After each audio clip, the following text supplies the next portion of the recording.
Hey, what is going on? The Printer Guy here, and in this video I'm going to be showing you how to install the ink bottles on the HP SmartTank 6001.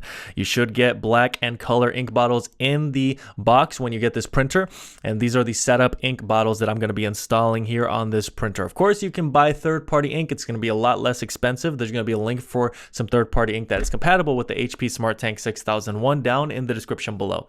First thing we're going to do is we're going to take our black bottle.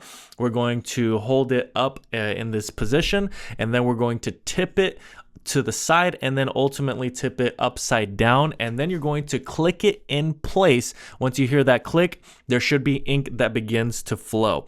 One warning that I can give you is if the ink is not flowing, do not press or squeeze the bottle. What you can do is take the bottle and move it up and down until you hear the ink or see the ink start to flow, and then you can leave it in place, and that ink will begin to flow down into the ink tank. Now we're going to do the same thing with all of the other colors. We're going to do yellow, magenta, cyan, and it's the same process. You are lifting up that cap.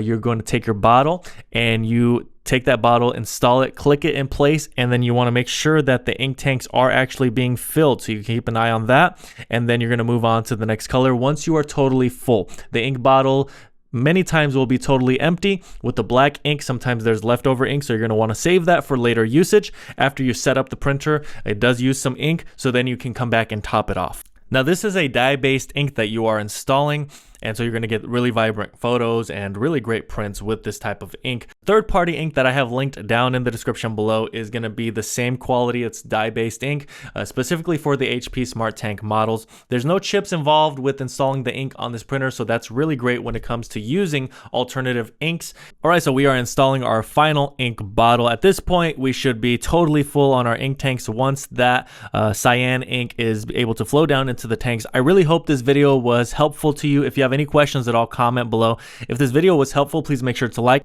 and make sure to subscribe for other helpful printer videos.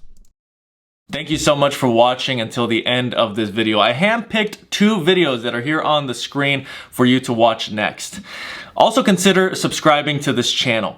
There's so much helpful content for you if you're a printer owner, and it's just good to have a resource like this for you in the future, whether you're dealing with a printer that's not printing well or you need more printer recommendations. So I look forward to seeing you again in another video.